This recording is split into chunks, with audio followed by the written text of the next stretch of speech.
Julie Ahrens is on. Julie Yeah. Julie and Julia. Peter Taylor in New York. Julie Ahrens, as we normally say, is in Cleveland. Gordon Smith in Denmark. Steve Atkins, pre-start check. Yes, we got the pre-start check going. Yeah. I was plugging in my earbuds after making a slight adjustment over there on Julia's table. Bob Walker in North Texas. Good day to you, Robert. Alistair Murray. We've got another AA, as you can see here in the pre-show. Right. Look forward to it. We got a great A. Another one. He's had a real stream of great AAAs of late as we count down the last 20 seconds. Should just put him on the road. Well, he is on the road, I at know, least that's in what- Oz. Yeah. Thierry de Jong in sunny SoCal. And it's raining cats and dogs outside here, but that won't stop this show. Let's get it through the starting line. Welcome.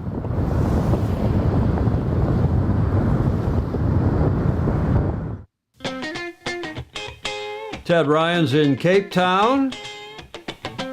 Ed Worley saying hello from SoCal. Mary Jude Szymanski in Philadelphia. Philip Laffin in sunny Davis Island, Florida. Isn't that nice? Ooh, it is.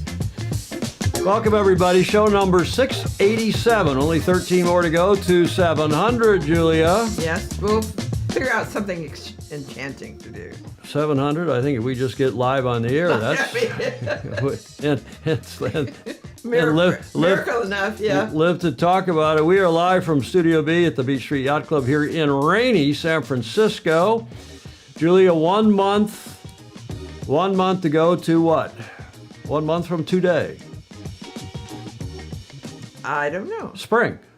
Oh. Only 1 month ago. Days are getting longer. I notice when I get up at dark 30 and come in here to the studio, I now... It's beginning to be, yeah. It's really noticeably getting Right. lighter earlier. Oh, which and I is- love that time. Which is great. Yeah. I'm your host, Tom Ewan from the Balboa Yacht Club. Julia, of course, from the St. Francis Yacht Club.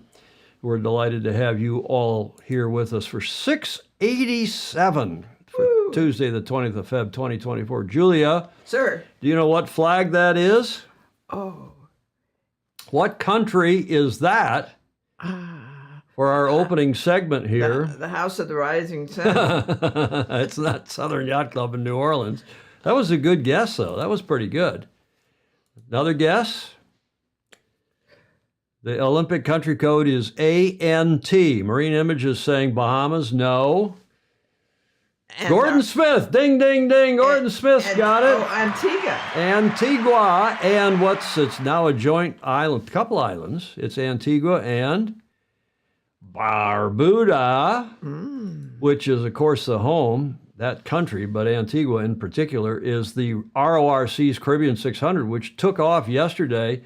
And I go live to the tracker, and the lead yacht is almost back to... Wow. There's the catamaran is just on the south end of the island approaching the finish line.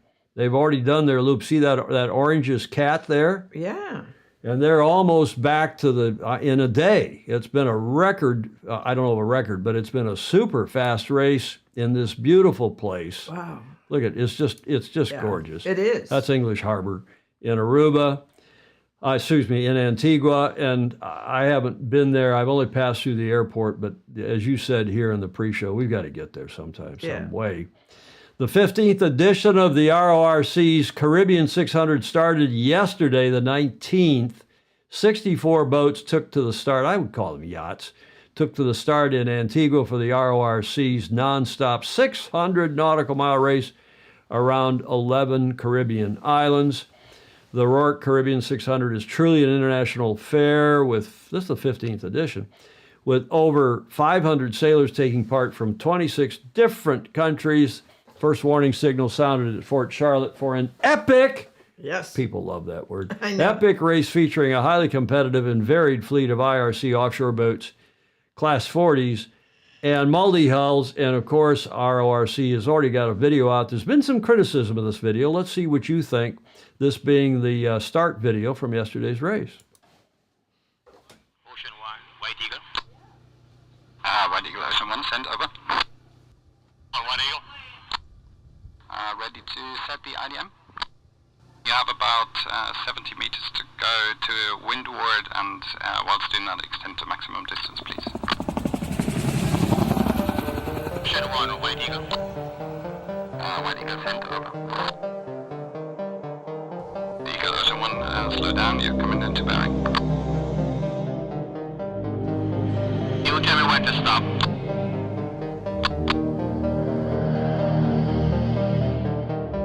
White Eagle Ocean 1, drop.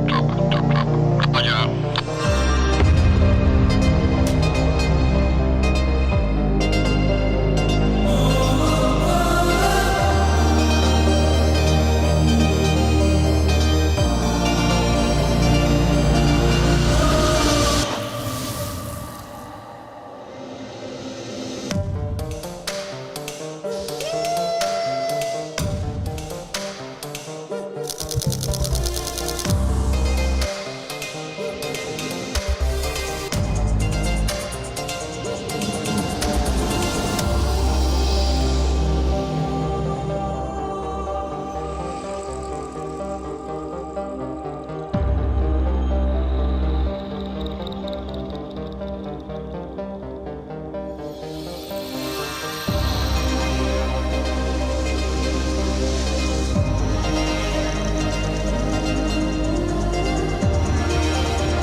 So as I said, there's been some criticism of that video in some quarters for it being kind of edgy and MTV-esque. There's a lot of rapid cutting every 3 seconds or so. Yeah.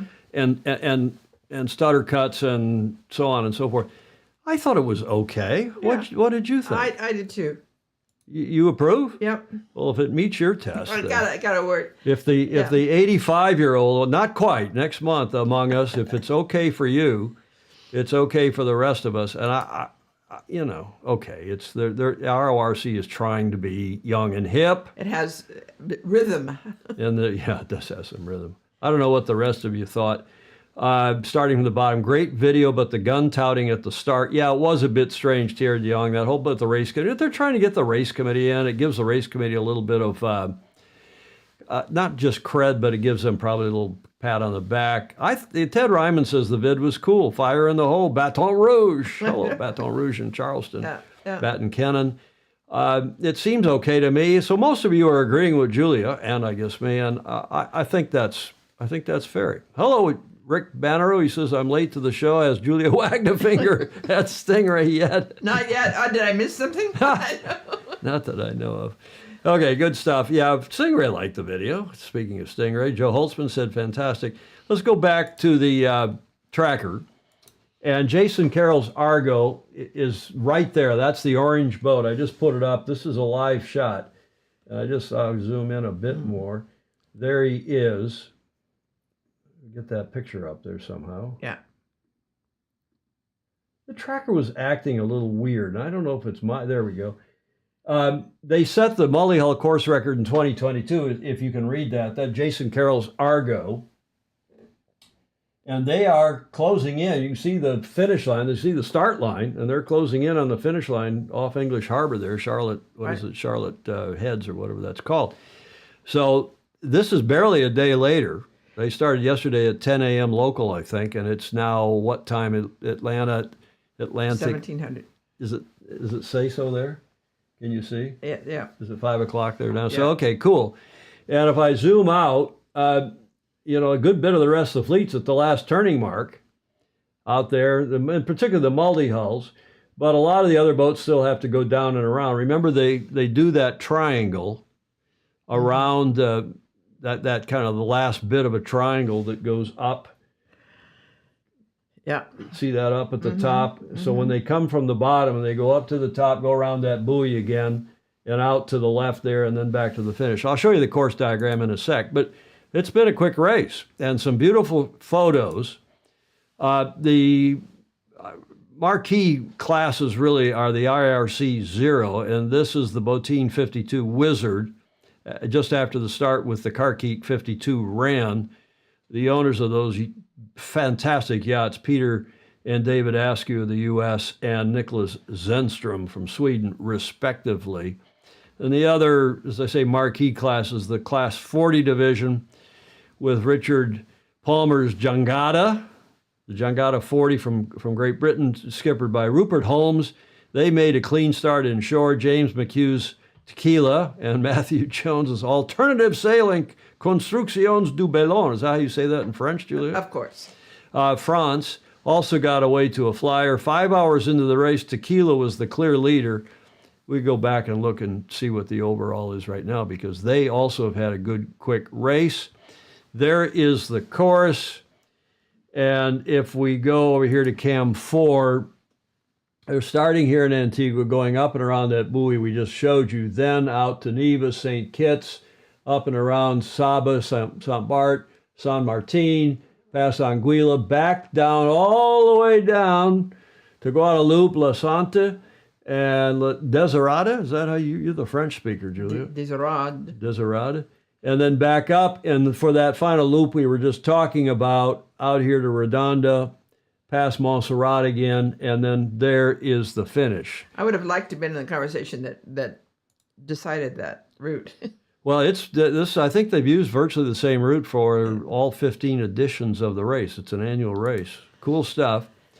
Bravo Zulu to them. Let's go back to the live tracker. Is there anything anybody want? Wizard is formerly 3-time Hobart winner. Ichiban, yes. Chris Fury from Down Under, thank you.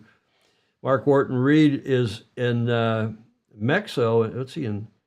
MEXO. What's that mean, Mark? He's in sunny and warm Grand Rapids, Michigan, over on the west side of my home state. But you can see that the lead, I think this is the lead monohull over here. I think. Tell me if I'm wrong. And that's George David's Rambler 88, if I can read the fine print. So you would expect that's one of what, 4 maxis in the race, George David. We have a good friend, Julia, David George, down, Yes. down at Balboa Yacht Club. And then this is the New York Yacht Club's George David. Yeah. And the famous owner of several Ramblers, the Rambler 100, now Rambler 88. Remember, the keel fell off of what, Rambler 100 in the Fastnet race some years ago. Yeah. But it looks like they are the lead monohull and will be finishing, well, they got a fair bit to go, so maybe yet tonight. It's, did you say it was? 1710. 17, okay, you can see it on your monitor better than I. Good, cool stuff. Any questions or comments on all that? Wizard is formerly, three-time Hobart winner. Thanks, Chris Fury.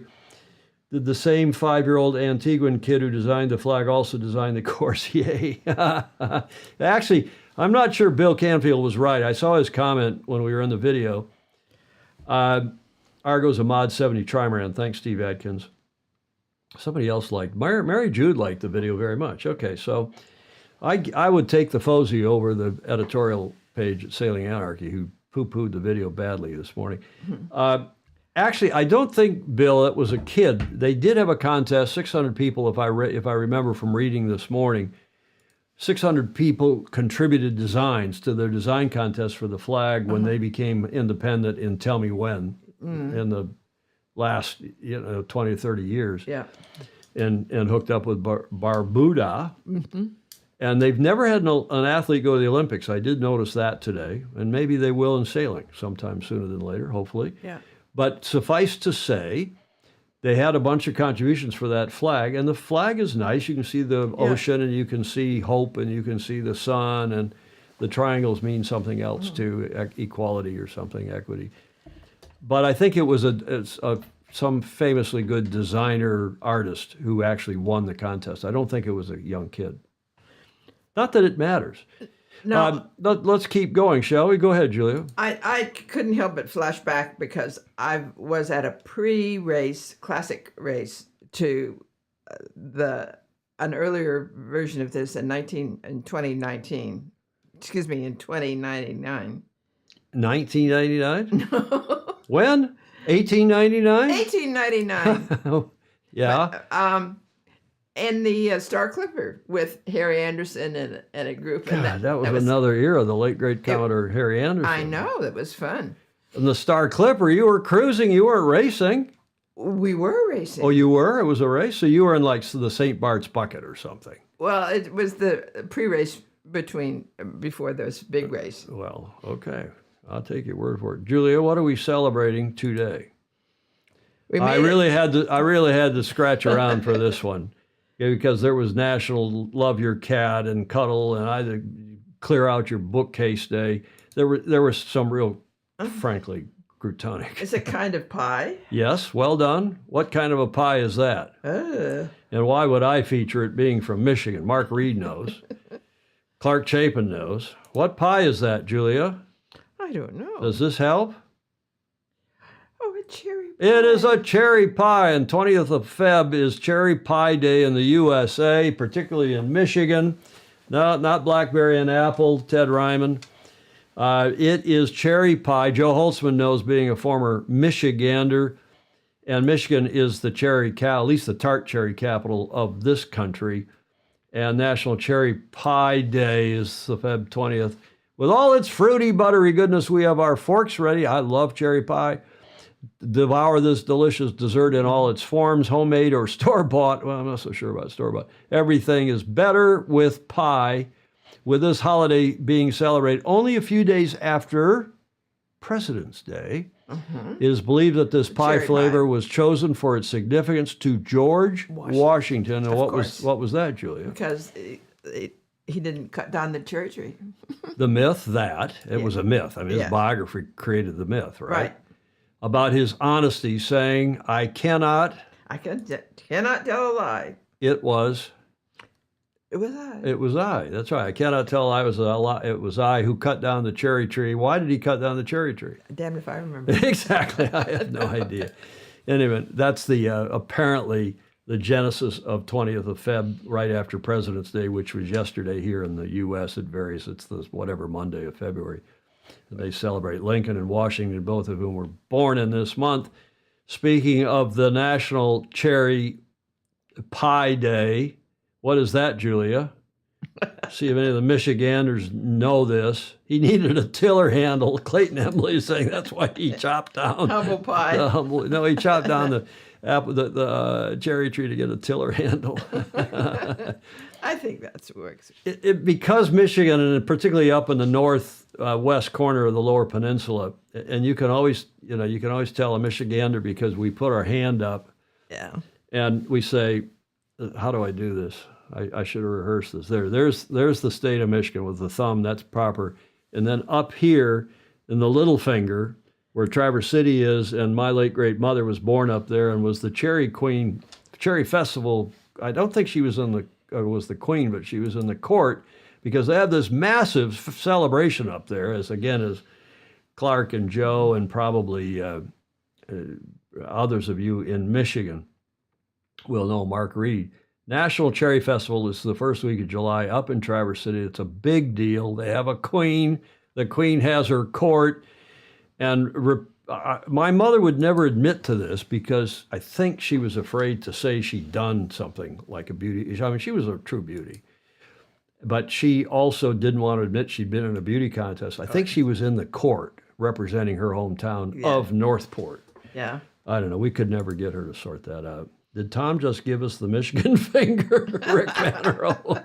wants to know. Fantastic place. Yeah. Yeah, Joe Holtzman, right near Glen Lake, where our little club used to run regattas because our lake was arguably too small, and we've run some national championships since. We used to take the race committee and the club literally up to Glen Lake, which is one of the widely regarded as one of the most beautiful lakes in the world. According to No, it's a fabulous. You look at any of these lists of beautiful lakes, and like Garda. like Garda, like Tahoe, like a number of other cool lakes. So, Cherry Queen and her court from last year, and that'll be going on again this year. We think highly of them. We think highly of all of you who give us $1 or $2 or more per month. Thank you for your support. Those of you who are patrons via patreon.com/join/Sailing Illustrated. If you want to join the crew here, the FOSI, the Sailing Illustrated crew. A program note: on Friday, I'm very pleased to report that we will have two famously good sailors, Carl Ziegler and Robbie Doyle. Robbie's a National Sailing Hall of Fame member and an America's Cup alum on Courageous and others. And he, along with Carl's actually the managing director of the Storm Marine Group. They're producing a new cool boat, a lifting keel boat that comes in both an A sail and an S sail configuration. Here's the symmetrical, meaning spinnaker configuration. They're also doing an A sail version, and they hope this becomes an affordable, popular club boat for boats that are looking to buy it. And that's kind of the in thing now, as kids are struggling to buy a house and have kids and pay for a car and so on. So more and more clubs are going back to the way it was in the 30s, 40s, and 50s of the last century, 60s even, where they have club boats and make them available. And of course, a lot of clubs already do that. So they're going to tell us about this, what sounds like quite a cool initiative. And Carl and Robbie will be live via Zoom on Friday for our show. SailGP, we've been promoting since last night that we talk about Nathan Outteridge taking over the Kiwi helm. You talk about a traveling, helmsman, or driver, as SailGP likes to call them, but a journeyman, but famously good. We'll talk about that in a bit, but let's first start with the America's Cup itself. Nathan, of course, is with now the Team New Zealand. One of the probably drivers. You got Pete Burling driving on one side, Nathan probably driving on the other, so no surprise that Pete Burling, who's on, as you probably know or saw, is on paternal leave. Yes. Paternal, that's the right word, isn't it? Yes. Paternal leave. And he's one of 3 drivers that this year alone have gone off because they're going home to be with their bride with their spousal to have the kid, which is great. So a bit of a cup date here. We told you on today we Friday. had an electrical fire on board one of our AC40 yachts about 25 miles north of Barcelona. It always seems to be the case with these kind of incidents that happen a long way from home. Very, very difficult to manage these electrical battery fires in any circumstance, let alone on a 40-foot yacht out to sea. So the team did a really, really great job to get on top of the situation. So I'm really proud of how everyone reacted, and a big thank you to the team and also to the local fire department, both on shore and out in the water, for stepping up and coming to our assistance. We're really, really grateful for that. We've got the boat back to the dock now, and we need to assess the damage to figure out just how much damage has occurred and what that means for the program over the coming weeks. Nevertheless, it's been another really positive week for the team on the water, getting some really useful 2-boat sailing together, learning a lot about these boats, the nuances, the techniques involved of maximising the performance. We know that will help us in the long run this summer with Race Boat 3 in the America's Cup. You got to give them credit. Yeah. It's been a great week. Other than, we ruined the boat. What did they say? Mrs. Lincoln, how was it other than the theater, other than the fire? So there's a video. Now here's a more recent video done by the AC-37 Recon. And watch the amount of smoke and the amount of smoke, perhaps inhalation by the members of the team. This looks tonic.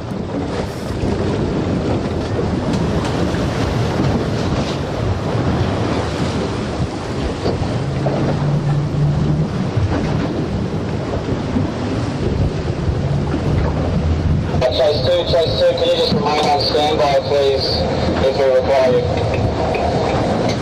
I'll be here.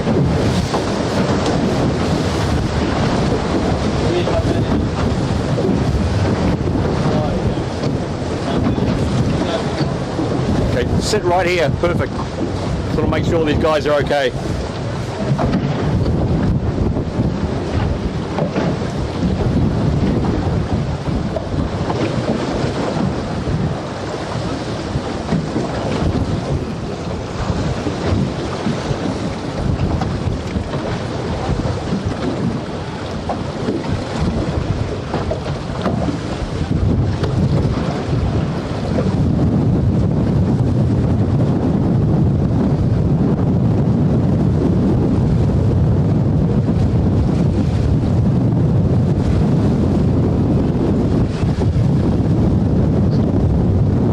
With Gordon Smith, don't breathe in the fumes, and apparently no one was injured in the incident. Hopefully long term everybody is okay, but you don't want to be breathing in those fumes, as Gordon is saying. Alan Long, I don't know if it was a thermal runaway. You've seen the comments, you heard the comments just now. Julia, you were going to say something. Is that it wasn't an electrical fire? It was. There's three, apparently. Correct me if I'm wrong, gang. I think there's 3 48-volt batteries, and you don't know what's coming out of those batteries by way of that smoke. Not a good look. A sad situation. And the Barcelona Fire Department came out to help hose down the boat. Apparently, Joe Holtzman asked. Of course, he used to work for Ford. He helped develop the Mustang. He said, did Tesla take up sailing? I know. You got to have the opposite for a finger wag. You got to, when somebody makes a particularly clever comment, you got to give the exactly the thumb up. Yeah, I think it's scary to have electricity around boats. Julie Aaron's saying that's a lot of smoke. There hasn't been too much discussion on that. Very scary and dangerous. I mean, remember their other T6 also, their bespoke 40-footer, not one of the one designs, but T6 caught on fire when? Late last year, right? They've really had some problems. I hope they don't have any more. They are snake bit. So they've got them side tied. It looks like they're slowly towing back in. There's, as Stingray said, there was the fireboat that came out from Barcelona, from the harbor. And an interesting video, one of several interesting videos in these AC40s this week. Remember, these are the boats the kids and the women are going to sail in those America's Cup events. So you get the idea. It was the best full look at what was going on, though. That video, which just came out, exactly. Once I grabbed it, that other one we played on Tuesday. And I don't think there's anything more. You see they've got a moat around the boat. Am I a poet and didn't know it?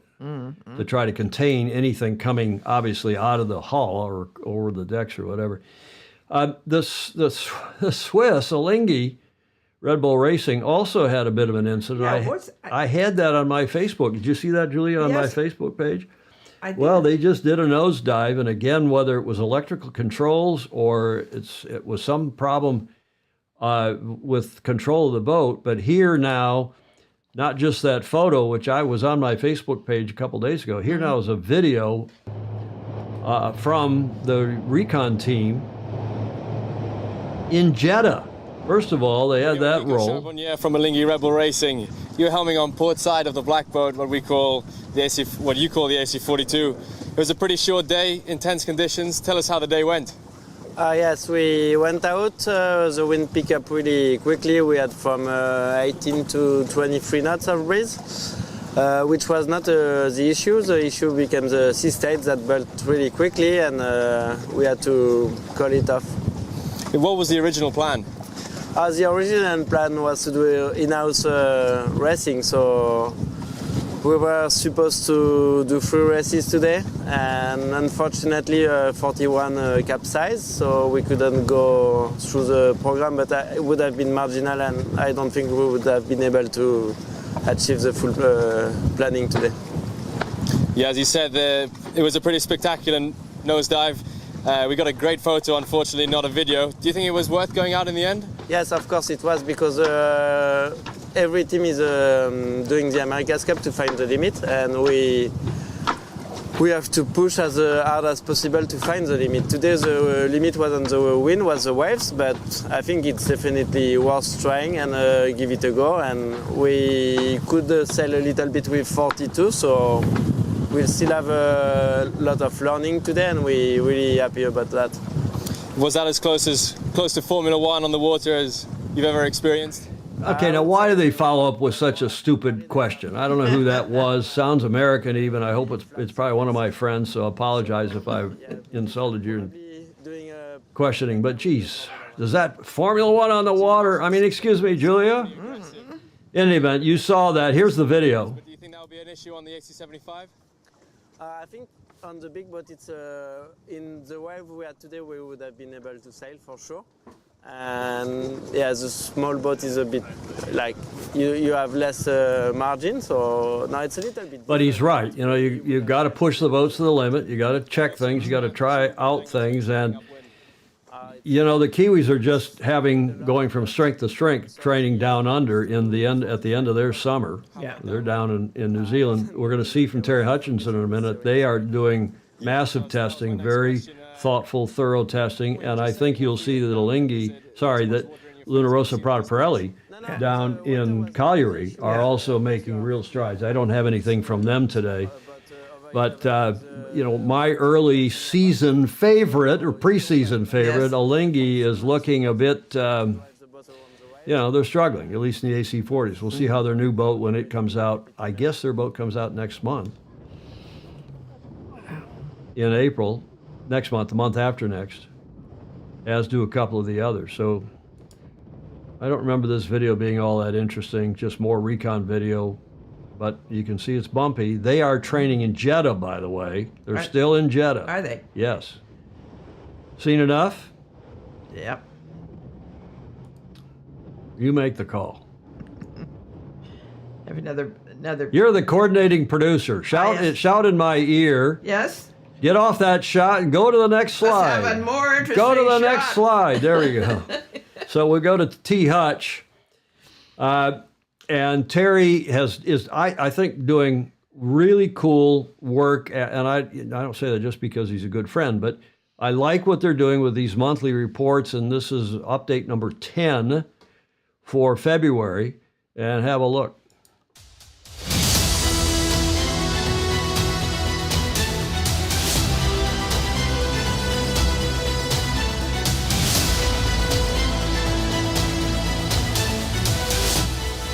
And these are produced by the team, not by AC-37. For the AC-75, you know, we have the advantage that we're using 2 AC-40s that Juan and Max and Pietro have been designing sails for and scaling those up to the AC-75. But it really has given us the opportunity to first look at what our competition has been doing. You know, we see a lot of great intel and thought coming out of the recon reports of what the competitors are doing, and so we've spent the last probably 10 months evaluating that and applying it to where we think we want to go with our AC-75 designs. And so that evolution and development is really what the month of February is going to be focused on. And then we'll transition into two-boat racing for the month of March and April, but really we got a couple big deadlines in Sail World coming at early March for us, and so we have to use the month of February to sign off on at least the concepts and the flying shapes that we're after. The two-boat testing process is pretty good because it allows us to really validate the concepts that the sail designers have come up with, and that allows really for the 8 sailors to give the direct feedback to the sail designers on what feels right on the boat. Trying to negate as much as you possibly can the Mother Nature factor with the side swaps and the subtle wind shifts that you have here in Barcelona, But really, we're setting a baseline and a template for when the AC-75 goes out on the water, that we have some reasonable ideas and concepts of where the guys are going to set the sails to and set the foils to allow for good aero and hydro balance. What boats are relevant for the America's Cup?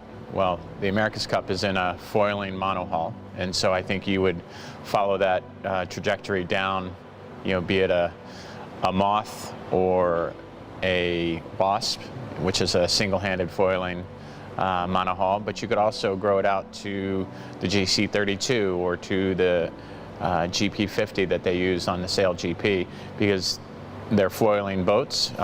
Yes, they're catamarans, but the concepts and the lessons learned from one can be transferred over to the other. At a certain point, the AC-75 or the AC-40 truly is, being a monohull, its stability is gained out of the one arm that's in the water and the one arm that's out of the water. And so learning the basics of foiling coming through a Wasp or a Moth is probably a pretty good place to start. He does such a good job. He does, doesn't he? Yeah. Nice video. And, oh, God, a black screen there at the end. I thought I'd cut that out. Mm-hmm. I don't like black screens at the end of our videos, Julia. Well, Before we leave Spain, I thought we should follow up with an article, an excerpt from an article in The Guardian. I know some of my more conservative friends are going to be amazed that I ran an article from The Guardian newspaper in the UK, but it's, I think, quite reasonable, and I've been talking to a lot of friends in Spain, a number of friends, I should say, who confirm that they really do have a drought problem.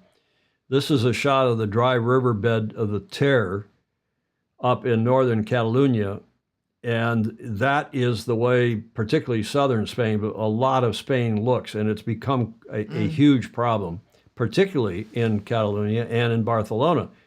And this writer, Maria Ramirez, who's wrote an opinion piece, she writes for, I know her, I've met her, I wouldn't say I know her, she writes for El Diario in Spain, and she wrote this piece for The Guardian. What will Spain look like when it runs out of water?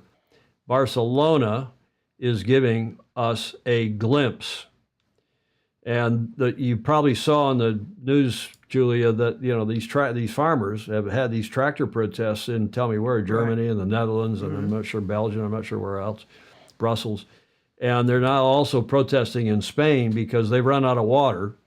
And it's not only that they can't keep this year's crop alive, it's that they try to keep the plants alive for next year's crop. So it's a real problem.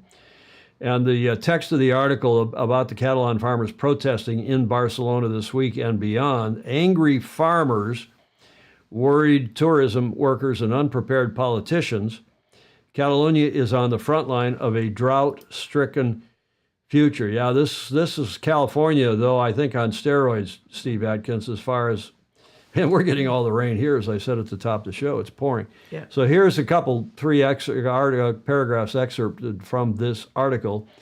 Walking through Barcelona these days, you can't miss the signs and billboards picturing a red plastic bucket and the message, "Water doesn't fall from the sky," in Catalan.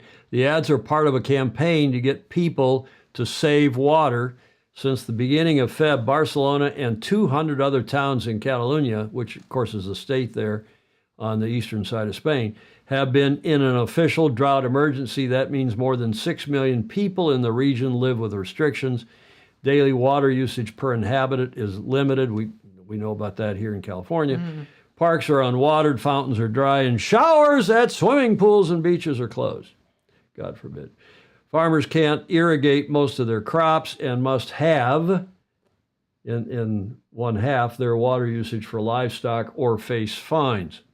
It's not just Catalonia. The European Drought Observatory's map of current droughts in Europe shows the entire Spanish Mediterranean coast in bad shape, with red areas indicating an alert similar to those in North Africa and Sicily.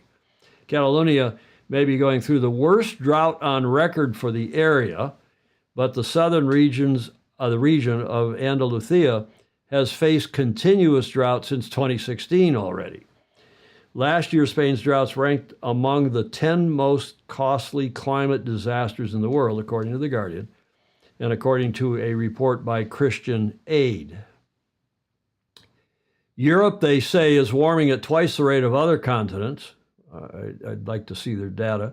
For Spain, this is not an abstract threat. Climate disruption has already changed people's lives, soaring temperatures, yada, yada, farmers and pools by hotels filled with seawater. It goes on and on. Warmest January on record, apparently. So severe heat waves. And it's, it's obviously an issue. This is that dry river bed again, and the lady author saying political leaders need to make sure that those most vulnerable to climate uncertainty and who may, I like that choice of words, by the way, and who may have grievances about measures supposedly passed to help them, we're from the government and here to help, are prioritized. In many parts of Spain, how water may not fall from the sky, but we can be sure that solutions won't fall from the sky either. Solutions won't fall from the sky, no matter how many demagogic politicians say so. So those of you in Barcelona, those of you planning to go there, and I'm talking with people on a couple of the teams, 3 teams actually, and friends in Valencia, and it's a horror show. It really is. That's really sad. A problem. So we'll see what if anybody else on here chimes in about that. But just be aware, and you got to deal waters. We know, but even from the Great Lakes, we got plenty of water up there. And we managed to keep it clean thanks to the EPA and thanks to Nixon and Gerald Ford and cooperation with Canada. We got plenty of water and it's clean. But other parts of the world are not so fortunate, and increasingly so. Any comments about all that, Julie? We probably got a lot of comments. Whining, Ed Worley says. Whining politicians blaming a climate disaster instead of... Yeah, exactly, Ed.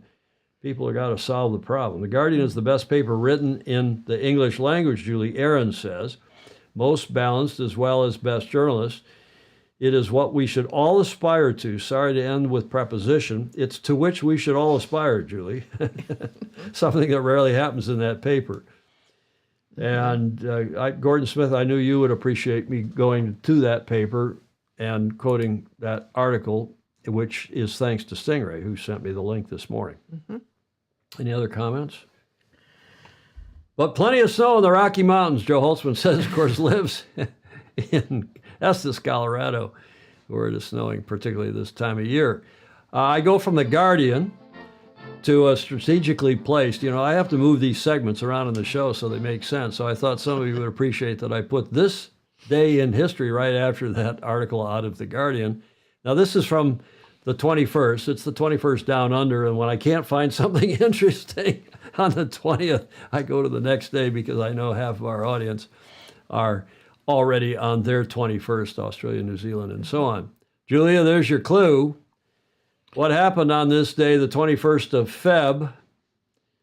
Your first clue, until I give you the names, then you probably know.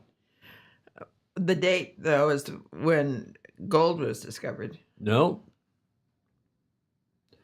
That is Karl Marx on the left and Friedrich Engels on the right, both originally from Germany, I guess. They went back and forth to the UK and elsewhere.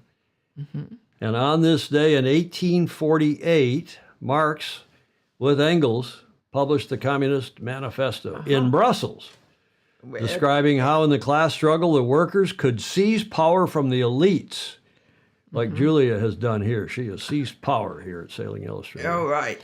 His many writings continued to build upon his ideas, most notably in Das Kapital, published in 1867, detailing his theory of capitalism and its destructive tendencies. And of course, self-destructive tendencies, and of which there obviously are some, but there's also some massive self-destructive tendencies in communism, socialism, Marxism. Julia, sir, we can talk about, in the next paragraph, in fact, they do talk about, as a result of Marx's ideas, revolutionary socialist governments espousing Marxist concepts took power in a variety of countries in the 20th century, leading to the formation of states such as the esteemed Soviet Union and the People's Republic of China, to say nothing of, tell me what, Venezuela, Cuba, and a few others. So I don't think many people are on here are big fans of the communism, let alone Marxism. But Interesting to note that that was 1848, 3 years before AC 0, and it persists today. Mm-hmm. Those ideas. Dare I go to the dare I go to the comments? Well, Dare we go to the comments? yes, Yeah, they all got it. Ed Worley, Gordon Smith, are a bunch of smart people. absolutely. Julie Aarons, they all got it. Marx was an economist. Communism, how's that working out for you? Clayton Embley is saying exactly. Seize power by going after the farmers, Baton Rouge. Yeah, who won that legendary beard growth competition? I want to back up just a little bit because there was a couple other comments. Greg Norman, hi Greg, from the Great Lakes area, and we're going to feature. He's been interviewing others like crazy, particularly on the U.S. sailing situation. French wine industry moved much of the growing to England in the last decade because the weather is cooler in England right now. France is heating up. Mm-hmm.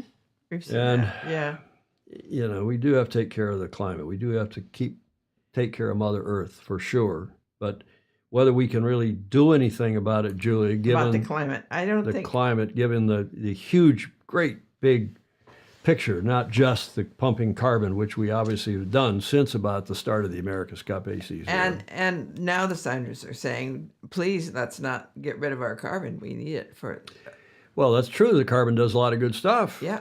Like warming green. up, making England a better growing place. Yeah, well, it adds to the health of growing plants and trees. Well, one would hope, but it also causes some problems, obviously, and hopefully we are dealing with that. But that's what happened this day in history.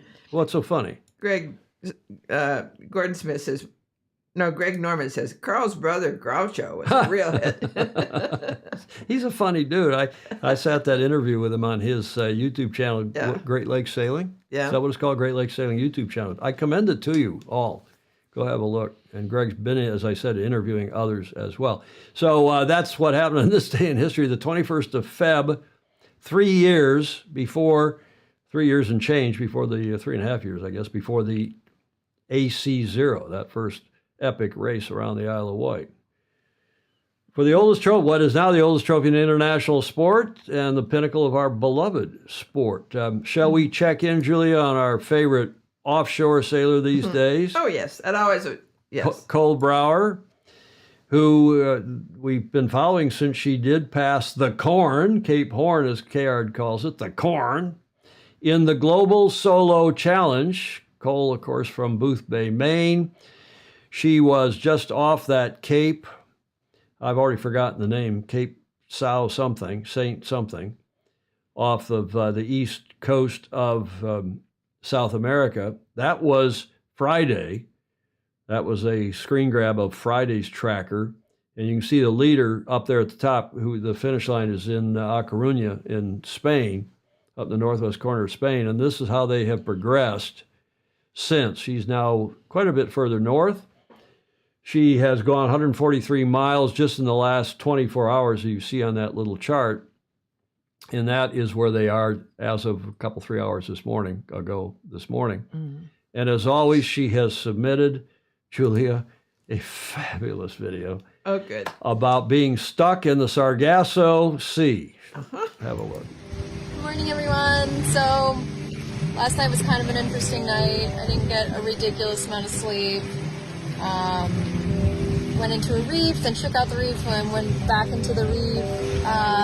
The autopilot was acting up last night, and so I did a back down and realized that there's just so much Sargasso weed in the water right now, and it's just kind of like stuck on the rudder, and it's you can't even really avoid it. Like, it's everywhere, and you end up almost losing a knot of boat speed unless you do continuous back downs. A back down is where you stop the boat and you force it to go backwards. It's not really that super fun, but I'll show you what the weed looks like.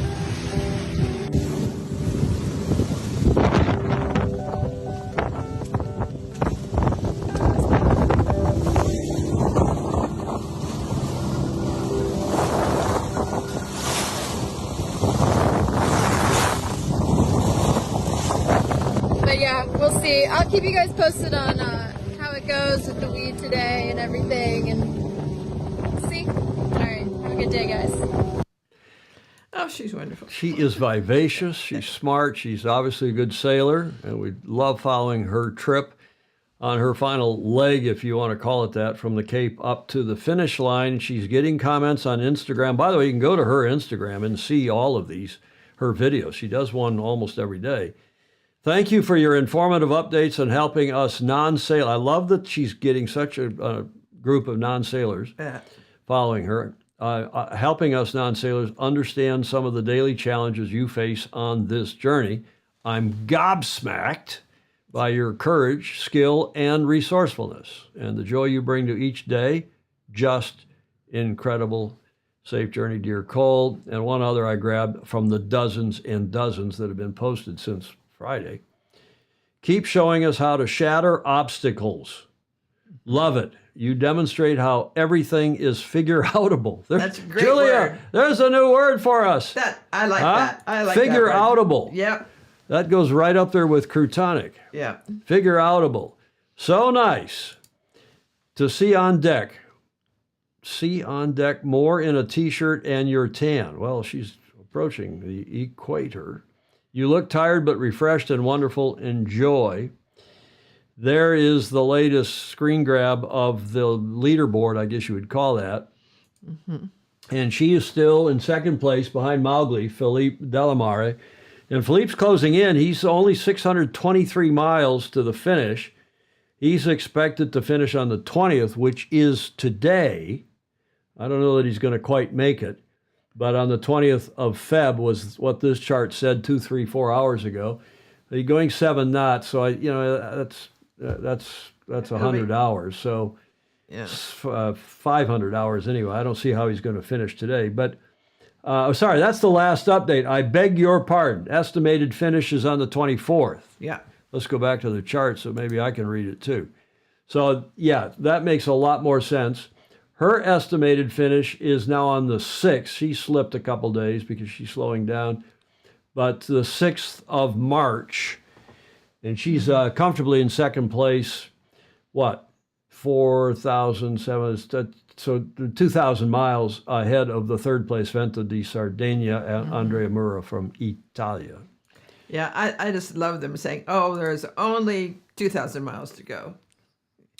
Well, when you've been doing 25,000 miles, I know. it's a pittance. It's nothing, right? But it's great.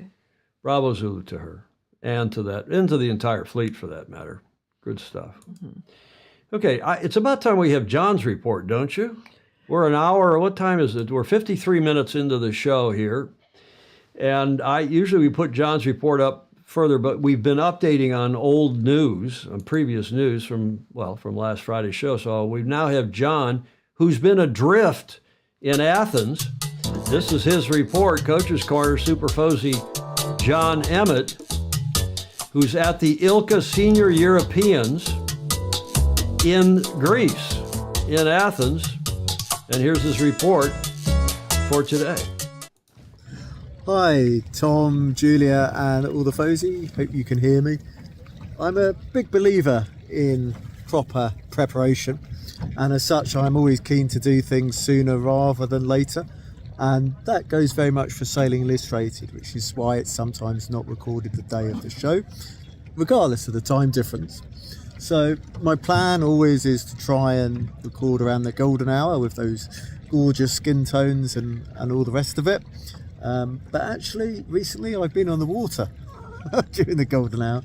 At the time of recording, we've only actually had one race for my fleet, where there was a gradient breeze and a thermal breeze fighting each other, and really everything just got turned absolutely inside out, and as you can imagine, quite a few protests. I don't know if you can see behind me, I was going to say the flags are flying for the protest, but the flags are not flying at all. The flags are hanging straight down, and we're under a long postponement. So we got out here for the gradient breeze, which was sort of okay. I mean, personally, I came here for sailing, so I'd be quite happy to race at 8 a.m.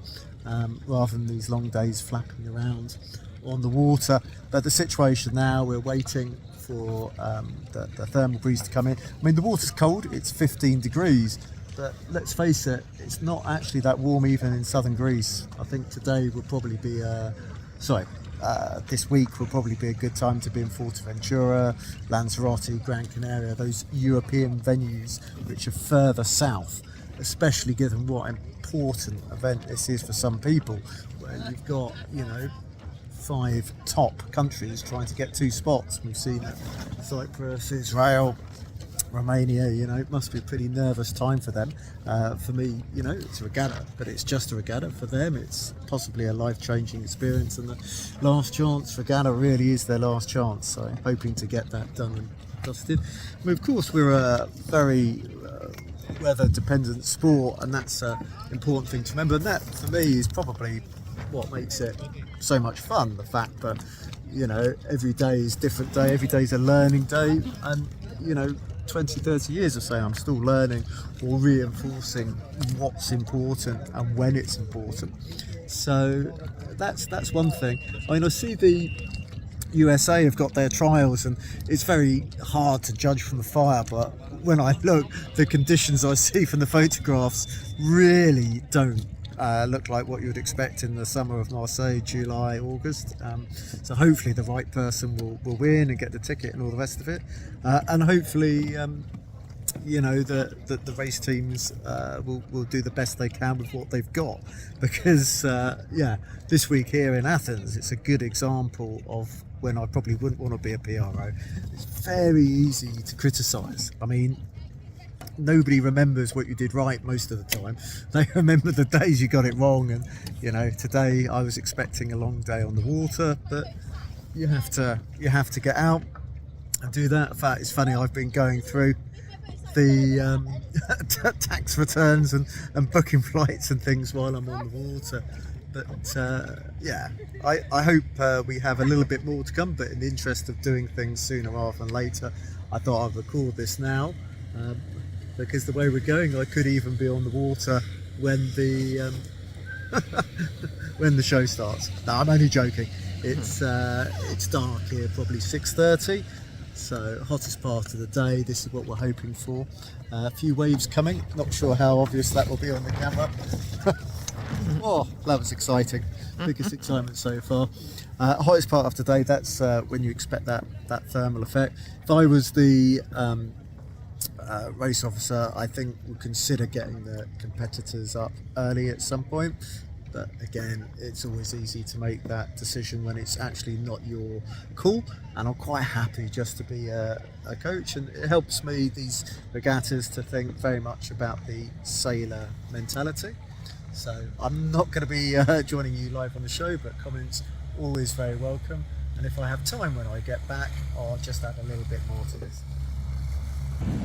As promised, here's the end of the day, and not very surprising. Unfortunately, no racing was completed, but pretty glad to be in before it was dark, hence why I did the filming earlier. You see there's quite a lot of queuing for the slipways to get in and hoses, etc. In the end, everybody got towed in, but this space you see here, that'll be completely filled of Ilkas in some point. There's 3 launch points, but somehow it really doesn't feel enough. I decided I'd actually leave my boat and come back later after I've had something to eat. The ribs are just sort of tucked in wherever they can in the harbour. This is my ramp here. You can see there's still quite a few people queuing to get up there, so I'll come back in a minute. I'm in the far corner of the boat park, and it's what they've done really well here is they've actually numbered the trolleys, so you've got the number on the bow trolley, and then you have the number on the boat. But there's just a lot of boats. In fact, I can still see some coming in now, probably those boats which aren't supported, and I just left my boat here while I went and got some food, and other coaches were joking that I think I'm still in a rib, but there we go. Right, well, glad we managed to get a bit more footage, and hoping for some more racing towards the end of the week. So what, it's 2,300 in Central Europe, Barcelona and Gordon, where you are in Denmark, and Cape Town is it's midnight where Ted Ryman is. What is they an hour further east? Is it 0100 in the morning, or are they also midnight in Athens? Hey Siri, what time is it in Athens?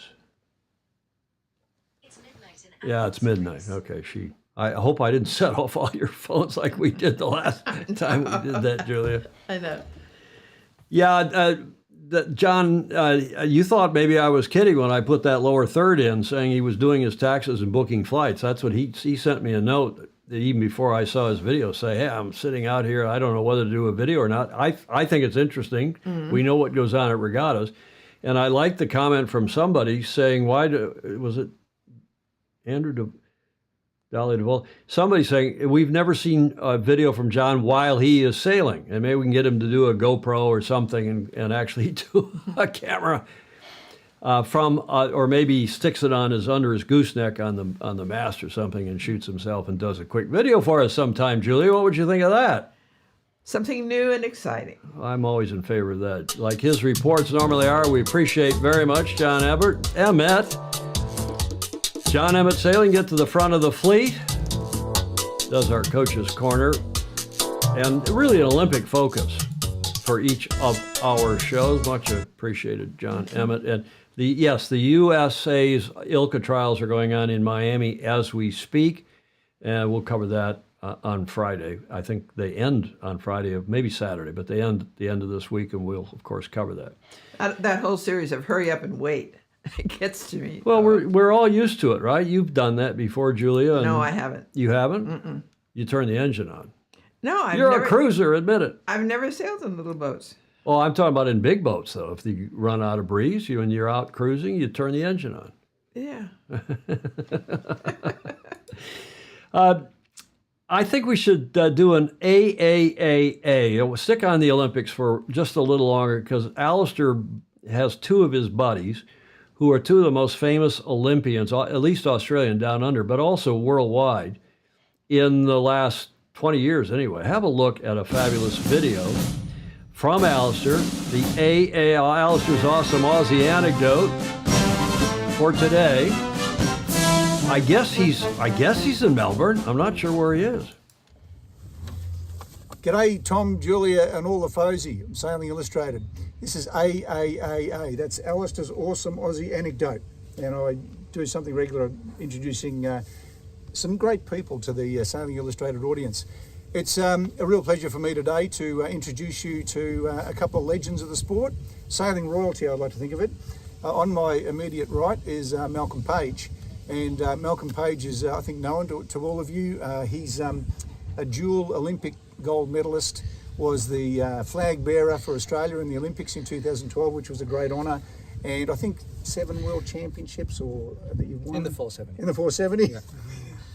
If I read the resumes, the bios of these guys, we'd be here all day. So we want to have time for a bit of a chat. Which brings me to Victor Kovalenko further over. And Victor is a real legend of sailing. I could read his resume, but it would take too long. But I'll just give you a little bit of it. 11 Olympic medals, 7 of them gold as a coach, which makes him simply the most successful sailing coach in history. And one of those golds was Malcolm. Yeah. A winner of 20 World Championships, only 20. 2 ISAF Rolex Sailors of the Year awards. Winner of 14 European Championships. And winner of 118 world-class regattas. I could go on, but I won't. But anyway, great to have you guys with us. I thought I'd have a bit of a chat about sailing. So maybe we'll start with you, Mel. I'd just like to ask, Sailing Illustrated is about promoting sailing. So what do you love about sailing the most? And could you identify a highlight from your stellar career? Something that stands out as being a moment that you'll live with forever?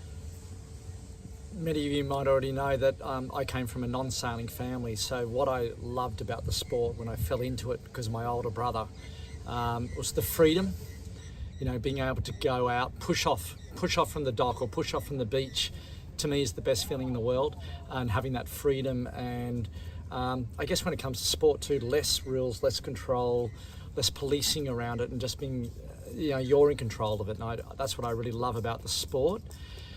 Now, my best moment, obviously going to the Olympic Games. After failure in Athens, we made a rule in Beijing that our family and friends and loved ones weren't allowed to be at the Olympics. And then winning there and not having them there was, a sort of tough moment, especially on my family. So in London, to be the morning after we won the medal, to be with especially my mum, but was with my mum and dad and wife, to receive the call from the chef de mission of the Australian team, Nick Green, and asking if I'd have the honour to lead the Australian team into the closing ceremony, carrying the flag. So seeing my mum cry and being there at that time, and I guess in some way making up for Beijing, for her not being there at the medal ceremony, was my special moment within sport. I think I might have been crying too at the time, because I was with friends. There's my mate Mel. You're tougher than that, Al. You're tougher than that. So that's great. And Victor, we didn't prepare for this interview, and I know that you're never at a loss for words, but you've had such an extensive career and so many highlights. Just talk to us a little bit about what sailing means to you, why it's a great sport, and if there's something, a memory or something particularly great that you take away from it. It's very simple for us to say what this sport means for us, because it means everything.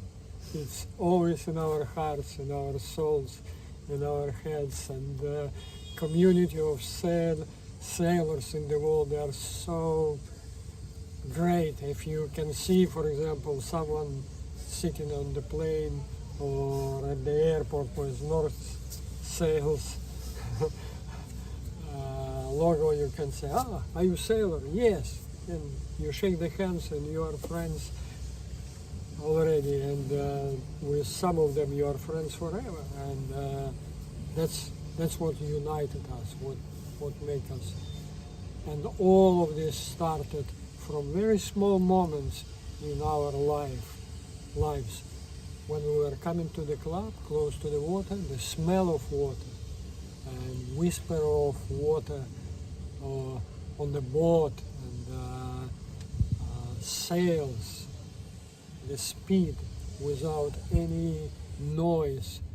That's fantastic. That's what Malcolm called freedom. When you get this freedom, this is amazing. But then next level, after you learn how to sail, it became a different period of our lives. This is racing.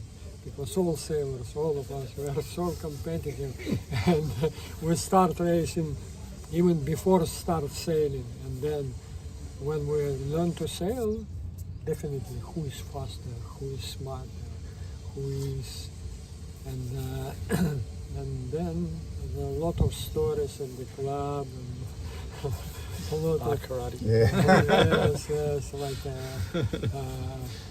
hands language, and that's what we love in sailing, because what we said, for all of us, this is all of our life, and all of us who are coming to sailing will stay in sailing forever. It doesn't matter who you are you a billionaire, or you are just school teacher or farmer, you are sailor, and you are part of our big community, and it's all about sailing. Yeah. And great words, Victor. yeah, We've only got a short video. We'd love to listen to you all day, actually, but we'll keep this short.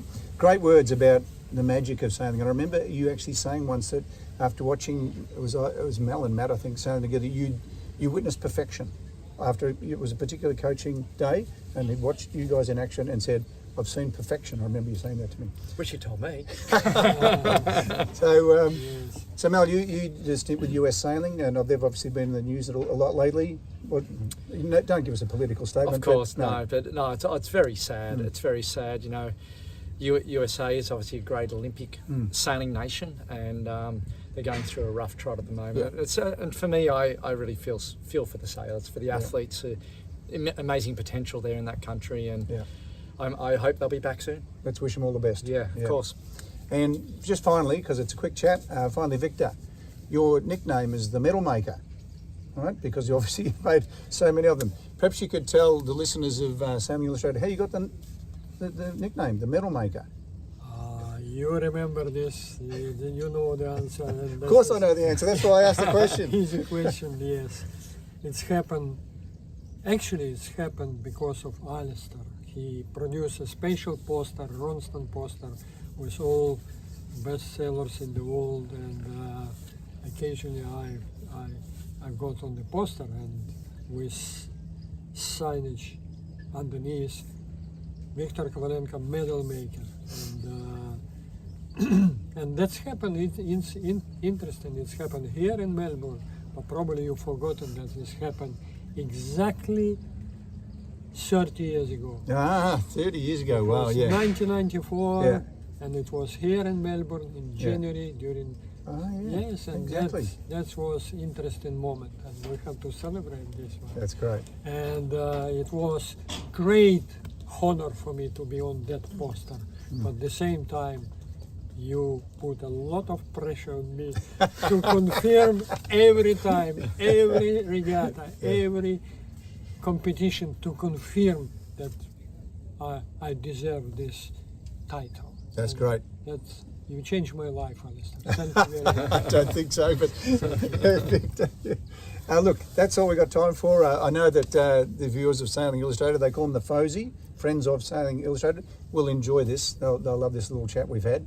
Thanks so much for your time today. And Victor, just in closing, you mentioned the people, and I'd have to say, you know, it is the people, and I'm sitting next to 2 lifelong friends, and that means a lot to me. Yes. Yeah? Yes. Lifelong friends. Thanks, guys, and say goodbye to the viewers. See you guys. See you, Tom. Have a great sailing and winning. There you go. How do you top that? Oh, I don't. Huh? I don't. It's really wonderful. And as who else? Those guys are adorable. Claire, that's Vice Commodore Claire Harrington at the New York Yacht Club, and she summed it up very nicely.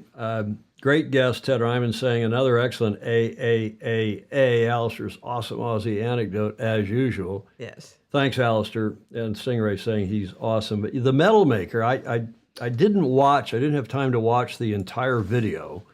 So I'm glad that Alistair got that in. I watched the first little bit, and then I watch usually the end. And look at that shot right there at the end. That's great. I'm going to screen grab that right now and use that. That is fantastic. But, you know, we had a chance in the U.S. to get Victor. Yes. To hire him. Yeah, and we didn't. We were Crutonic. The Medal Maker. And how many people know that Alistair gave him that nickname? No. He's widely known. In fact, people will not know his name, but they know the Medal Maker. Because of the poster. What's the guy's name? The guy, he's the Australian coach who they think he's Russian, but he's not. Don't call me Russian, because he's from UKR. He's Ukrainian. Oh, he is. Yeah. The Medal Maker. What I loved about what he said was something that we don't usually talk about. And he says, it's the smell of the sea. And when you get close enough to it, you go, ooh, yes. And I think the comment, too, that resonated with a lot of folks was the word that they both use, freedom. Yeah. The freedom to be yourself, to go out. And we talk about that on here all the time. All of the FOSI talk about that. The various people do. Terrific stuff. And did you see the comment here? Where's the comment that I did not know this? One of our FOSI, Andrew Daly DeVola, Mal grew up sailing at our club in Manly from Sydney, and now is our Commodore. Yes, Malcolm Page, who was, we know him well from when he was here. We had him on the show a couple times. Right. And he is now our Commodore, Andrew says, and a great role model, no surprise, to our younger sailors I coach. Absolutely. Great stuff. Yeah. And Alistair gets a final comment after Don Lunabo says, nice. Rick Rundle says, I'm going to rewatch that. That was so good. Alistair says, that was fun chatting to my mates.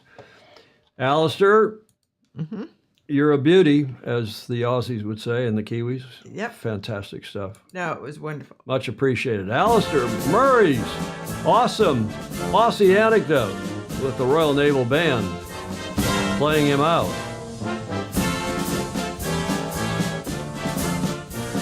He's been prolific. Those things with Harcoon, with Peter Harkin. Yes. And Randy Repass that he did. Great stuff. Yeah, really good. Okay, let's get to the title segment for this show that Nathan Outteridge is going to drive for New Zealand in Sydney. You think that's weird because he's Aussie driving for the Kiwis, but remember, he's with ETNZ now. ETNZ hired him, a year or more ago to be I don't know what they call it. One of you will know, the offsider or the other side, the co-helmsman. I mean, obviously Pete Burling is the lead guy and will probably drive from the starboard side, but then more and more, it looks like all these America's Cup teams are going to have drivers on both sides. And not shift them back and forth as we saw most of them doing. Remember what the only team that didn't do that in the last Cup, that cemented two people in their cubby hole? That was exactly. Well done. See, your memory is sharp as ever, Julia. Oops. Sharp as ever. Oops. Tell them what you do pre-show. It makes me yell and scream. She comes. I'm no kidding. She comes down here. Her lady brings her down. I'm in a mad dash to get the show finished up and do the technical stuff. And I say, Julia, start pumping your arms around and yell and scream and sing. Get your blood flowing and have some bloody coffee because, we got to get you with it. Tuned up. You got to get me tuned up. Otherwise, I'll be more crotonic than usual. And iced coffee helps. It does. Iced coffee. But Nathan is going to be a huge help. And I mean, you talk about a journeyman skipper, helmsman, driver. He's driven for how many teams? I started to count them up this morning and then got distracted by something. But he's obviously driven for Japan. He's driven for the Swiss. Did he drive for the Swiss? I don't remember that. And he's now driving for New Zealand. Was there another team in there? Somebody will know. Somebody will know, but let's go through the rest of these comments. There are the two. There's Pete Burling, who is on, you all couldn't decide it was paternity leave. I think that's the right word. Yeah, it is. Paternal leave. SailGP, this is from Sail World. I think it's just restating a press release. SailGP vet Nathan Outteridge will step behind the wheel of New Zealand's F50 this weekend in Sydney, with driver and co-CEO Pete Burling at home for the birth of their first child. Outteridge, who previously, steered Japan to 2 season finals, is no stranger to SailGP or the New Zealand team, racing with many of the Kiwi crew as part of their America's Cup defense. Mm-hmm. Burling will return to driving duties ahead of the New Zealand ITM New Zealand Sail Grand Prix next month. Remember, that was to be in Auckland, and then Auckland didn't pony up, didn't follow through, and it's now back in Christchurch. They had a great event in Christchurch last year, and they were going to alternate between Christchurch and Auckland, but it's back there in 23-24 March. Mm-hmm. Speaking about his absence, Burling said, quote, "While I'd love to be racing, staying home for such an important milestone for me and my family." Why do the kids all say me first? All the young people say, well, that's an important milestone for me and my wife, or me and my friend, or me. We never would say that, right? For my wife and I. For my wife and I, or myself and my, I would say for Julia and myself. But the kids all say me. I'm sorry. That was a tangential. Mm-hmm.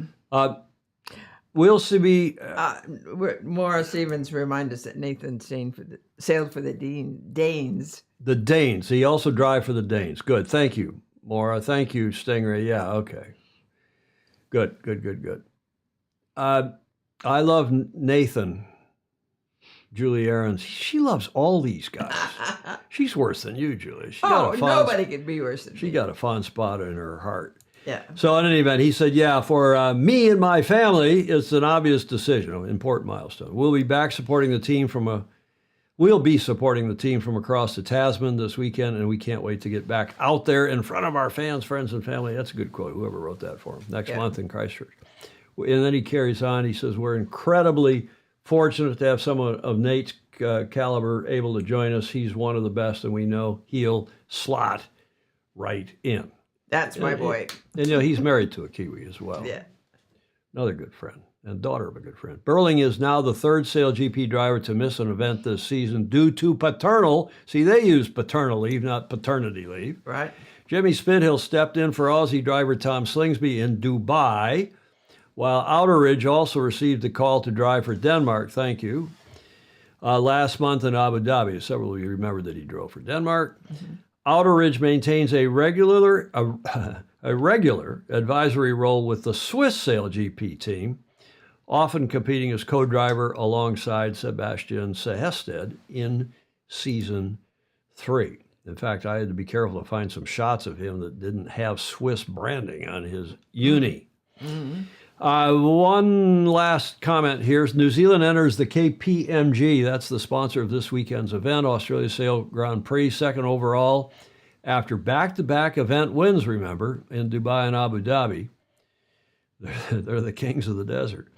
The event marks just over halfway through Season 4, and this final stop before New Zealand's long-awaited home event in Christchurch. It also marks a hopeful return to bigger breeze with strong wind expected following a handful of light air stopovers in Europe and the Middle East. And we have a preview video featuring his primary opponent, presumably the defending champion, not only of overall of the league, but also the defending champ of the Sydney event, Tommy Slingsby. Really excited to head back to Sydney, head back home, race in front of friends and family. It's so exciting. Sydney usually provides the best conditions of the season. Here we go, the Australians in the lead. Exciting race course where we have the Shark Island in the middle of the course area and all the spectators are in the middle of our course and we race around them. We're a bit more comfortable in those windier conditions than some of the newer teams, I'd say. We also know those waters really well. We know how the tide works, we know how the wind works, we know where the shifts might happen, and that's a small local knowledge advantage. First SailGP event was hosted in Sydney, and so to go back there and see how much it's grown every single year and the momentum that the circuit is getting is it's really exciting, and we can't wait. We really think that Sydney is quite an iconic event, especially with the venue. Having the Sydney Harbour Bridge in the background is always a pretty nice backdrop for some racing. We haven't yet to have a win. I think it would be the time for us to really step up, and that having that home crowd behind us, could really make the difference for us. Now, that Shark Island has come into some discussion, some controversy, and I'm not going to, I'm not even going to name the sponsor, but SailGP has for the weekend renamed that island after one of their sponsors. It's a car manufacturer. Oh. And instead of calling it Shark Island, which it's been known since forever, Right. and traditional and so on, they've renamed it XYZ Sponsor Island. And when I saw that, I sent it down to Alistair, to Jody Shields, to Christian Price, and to David Pricey, and even out to Will Bolden out in Perth. And I said, "Is this correct or Crutonic?" And they all said. And they all said, "This is absolutely Crutonic. You should not be doing this. Why are they doing this?" And they said, if you bring it up, just don't name the sponsor. But to a person, they all thought it was idiotic and Crutonic, but as you could see from the boats in that video, good-looking crowds. That was lots of people. Obviously from last year. And Alistair was there last year. He shot a video for us. Jody is doing the commentary on Shark Island. Is he? Yeah, he's doing the commentary for the VIPs again. I think. Last I heard he was.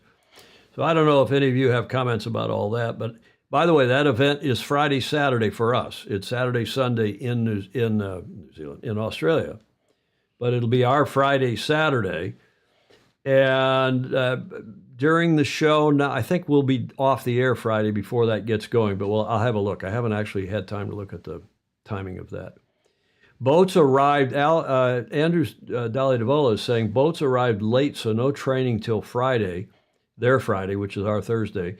Weekend forecast is good. Yeah, several of you said the weekend forecast is good. Joe Cool say, "Oh, come on, which car? XYZ? Island XYZ is the code name. Island X."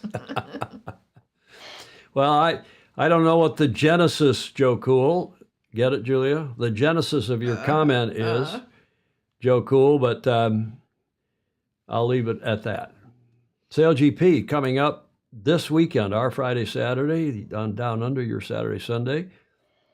And we'll see if the Kiwis, with an Aussie who's now living in New Zealand and is a Kiwi these days, we'll see if Nathan can go back to his home waters. His home waters are up where Jody is, up in Wanji, but he can go back to Sydney Harbor and do the deal for Pete Burling and co. when Pete's off on paternal, or is it paternity? It depends on who's writing the copy. Okay. If you were writing the copy, what would you say? I think we usually say paternity leave. Paternity leave, I agree. But what difference does it make? Now, I thought we should follow... It makes difference because it's new. Newish, yeah. Meaning, oh, you mean to call it paternal or paternity leave? Instead of maternal Well, or that's because maternity. there never was such a leave. Exactly. Right? I took almost a year off when Meg was born. Did you? I was between cups, and I could, and I did. No, I could, and I did. I chose not to go off and rush into a new project. And Meg was born in September, and I really didn't do something interesting. You're working from home. I was working from home before it was fashionable or required to work from home. Yep. Had a fax machine, had 3 phone lines and a computer and email and so on. But this was in San Diego. But no, I took paternity leave. Well, that's good for Meg. It was good for Leslie too, because I probably changed as many or more diapers than she did, and you get to know the kid, and you get up in the middle of the night and rock her back to sleep. Right. And it was all good fun. So I took off 8 months really. Oh, I'm glad to hear that. So it was, and bravo Zulu to these guys that are all doing this. Yes. Go back and be with a spousal. And does make a difference in the kid. You think? That's what they say. I think it does too. I hope it does. I mean, Meg turned out badly, so who knows? Oh, she couldn't be more perfect. Never mind. Now they're all making fun of me. I'll spill the beans. Genesis Island, Ted Rhyme. I said what was the genesis of his comment. Yeah, Rob Fry. Leo, is Leo sailing? Rob Fry, who of course is Leo Takahashi's dad down in Auckland, he's saying Leo is on USA. Great news. Good to hear that. And being Mr. Mom was the greatest job I ever had, Clayton Embley said. I still enjoy being Mr. Mom, and I'm not the mom, but I'm still enjoying a close relationship with Meg and her husband. By the way, they are in Auckland. Are they? They went down there for a bit of a honeymoon and a bit of vacay, and they've been down there all this week. I think arrived Saturday or Sunday, I can't remember. And by the way, to any number of you who saw my Facebook post about them, she sent pictures of looking down on the islands as you fly into Auckland, and then she said, "Where do we go?" I said, "Go straight to the HQ," which was the America's Cup hangout in Auckland, as several of you will know. And it's now in different hands. It's no longer the bar of record for sailors. It's more of a touristic spot. But Meg and Aaron went straight to the HQ. I said, well, say hi to everybody. And she says, I don't see anybody here. And not that she would remember or know, but she did live and go to school in Auckland for 2 cups. 2003. And to all of you who sent comments and invited them, somebody at Buckland's Beach Yacht Club, somebody out on the Coromandel, thank you very much. They're on a tight schedule, and I don't even know what the hell they're doing, but they are going to the South Island. And they want to go down there and spend some time. So, bravo Zulu. Let's carrying on from that. I've got a special. I thought I did sound for this for Ed Worley's America's Cup History Challenge, and I got to find that audio file or come up with another. This needs audio, just like our others, like Alistair's and like John's. Ed Worley's America's Cup History Challenge. And we're delving into superstitions because we talked about that in the last challenge. Remember when they changed the name of Columbia? It was to be Swift. And they thought, well, what if the boat, this is the 58 Defender for New York Yacht Club, 1958. And they were, what if that boat's not so swift and we name it Swift? So they renamed it Columbia, the Gem of the Ocean. And several of you pointed out, and I missed the comments at the time or didn't see them until after the show, I can't remember, but that the driver of that boat, remember his name, Julia? He was also a famous car driver. Briggs Swift Cunningham. His middle name was Swift. And several of you have asked, is that why they originally named Columbia Swift before they changed it, which is supposed to be bad luck? And of course it wasn't. In their case, they won that Cup 4-0. I don't know if that's the case. We've checked around. I know that Peter Taylor called Steven Suchia, the head of the America's Cup Hall of Fame selection committee, and couldn't find out. So I don't know the answer to that. But we have another superstition question for you from Ed Worley today. Speaking of superstitions, what AC and SailGP helmsman never, ever wears the regatta shirt at the regatta, you know, the one they hand out to you at registration, and will not have a haircut during the event? Who is that? Is the superstitious helmsman, driver, skipper, is it A, Sir Ben Ainslie? Is it B, Pete Burling? Is it C, Nathan Outteridge? Is it D, Tom Slingsby? Or is it E, Jimmy Spithill? Julia?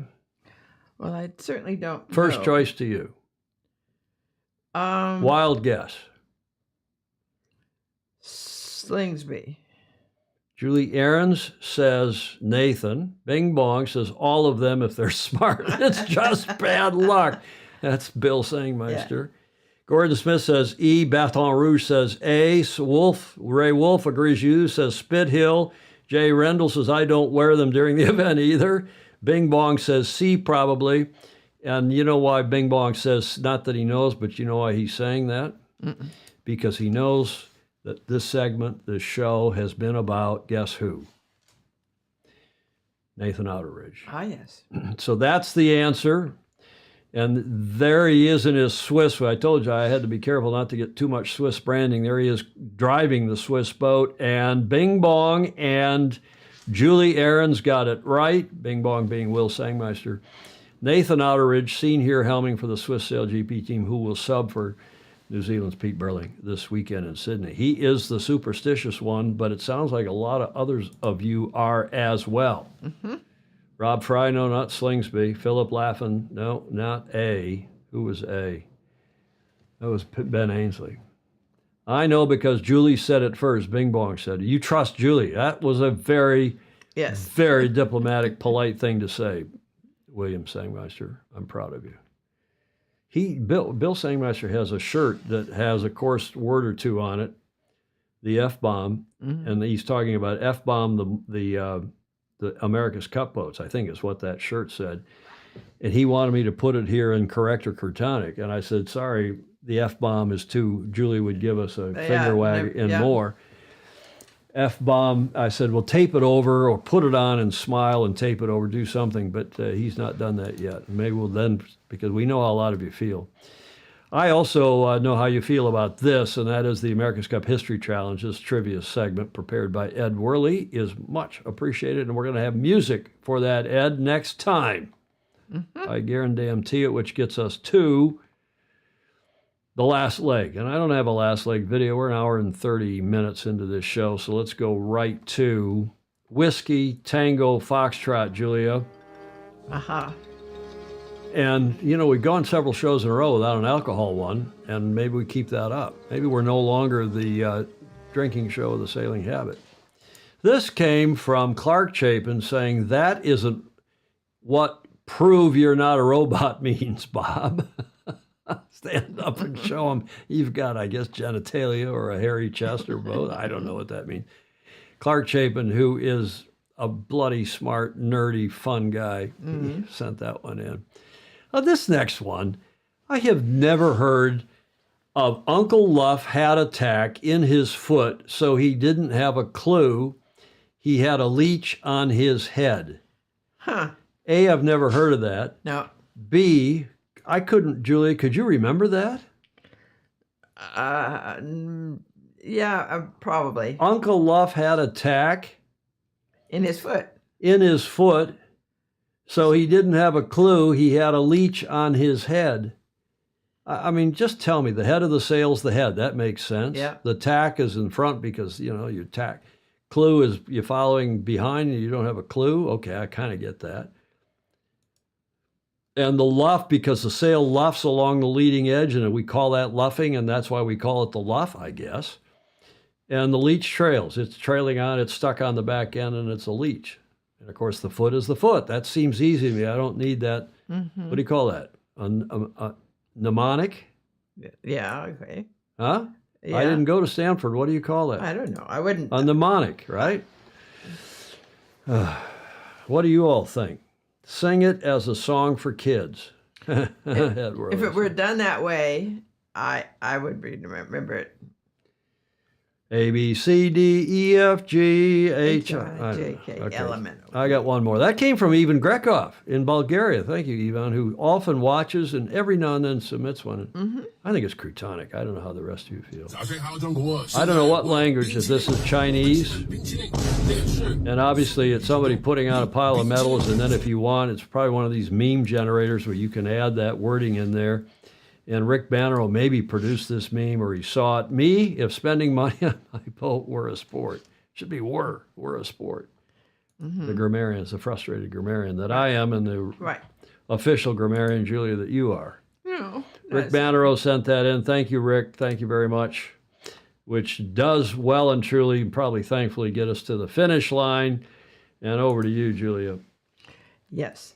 Never before has there been better opportunity than to like, follow, and especially share. Exactly. Bing Bong says, I think last day of the Rosé Cup, which is the U.S. National Youth Match Racing Championship. The last day of the Rosé Cup, our skipper wore the shirt, and we lost the last and second to last place sail-off. He wore the Crutonic shirt with the F-bomb on it, mm-hmm. William, or was it... Mm-hmm. I don't know. Clue is spelled wrong, Clark Chapin says. I don't know. Fantastic show again. Thank you, Joe Holtzman. You're too kind. Bing Bong is chilling. I hope he is. Julia, we also remind everybody watching, especially those of you in replay, you're welcome to leave comments, even in replay. Just remember the prime directive. No name calling, no personal attacks, no coarse language. Only Julia can use coarse language, right? Only Julia can use No, not even Julia. Julia can use the F-bomb. Thanks for your support, everybody. We appreciate it. And if you haven't joined already as a patron, we do appreciate your help. Patreon.com/join/Sailing Illustrated, and that keeps our studio functioning. If you may have noticed, I think we have solved the dropped frames problem. We've gone through this, and I'm looking down here in the stats for this show. We have dropped, to the nerd that I am, I accuse Clark Chapin of being a nerd. We have dropped 0 frames. Wow. 0 frames. And we have, that's due to network. And how many frames have we lost due to rendering lag or encoding lag? 38 frames due to rendering lag and 0 due to encoding lag. So how's that, Julia? Out of how many? Oh, gosh, several 100,000. I know. 0.0% it rounds off to, and that's because we do get some donations which help to upgrade our equipment from time to time and keep us on the air with a high-end internet. Right. Courtesy of Xfinity Comcast, who, despite, people hating the cable companies, I've found them to be very responsive and very helpful. You know what you're talking about when you talk to them. Yeah, but maybe that's it. But I find that just for a simple country boy from Michigan, they're very helpful. Reminder that on Friday, again, we got 2 esteemed sailors, Carl Ziegler and Robbie Doyle. Robbie, a member of our U.S. National Hall of Fame, terrific sailor, America's Cup veteran, and Carl, also a terrific. They will be with us on Friday. DBA Storm Marine Group. Carl's the managing director. Robbie is an advisor and helping them with a sail program for that Storm 18, Storm Marine 18 we were showing you at the top of the show. A new boat that is just about to be in production and going to update us on. It's a lift keel boat that looks like pretty interesting design, pretty interesting boat. Thanks. What's so funny? Why when you titter, I get worried. There's some dirty comment or something I'm missing. Well, a definition just popped up on my screen, which I didn't ask for. Fosi is a Germanic tribe. Fosi were a Germanic tribe in Germania. Mentions them as being laborers of the Cheruski, and they suffered alongside the Cheruski in their downfall. No wonder. I should have never asked you to read that. I know. You know, Fosi is a real company that makes audio equipment, FOSI. But you know, the etymological origin of the name Fosi is not known with certainty. we know what the etymological We do. certainty is. Maybe we should add it. Thanks to everybody that gave us audio, video, and images for today's show. A lot of them, as usual, and we appreciate that very much. We appreciate Julia. Any final thoughts? No, let's keep the world moving without going to war, please. I think we're already at war, I'm sad to say. But we won't talk about war on this show, even though today is the 2-year anniversary of the invasion of Ukraine. Mm-hmm. Did you know that? Yes. We did see that. Thank you all. Thanks for joining us. Hope to see you on Friday. In the meantime, go sailing. Enjoy our beautiful sport, so well articulated by Alistair and Mal and Victor. Sail fast, sail safe, have fun. Ciao for now.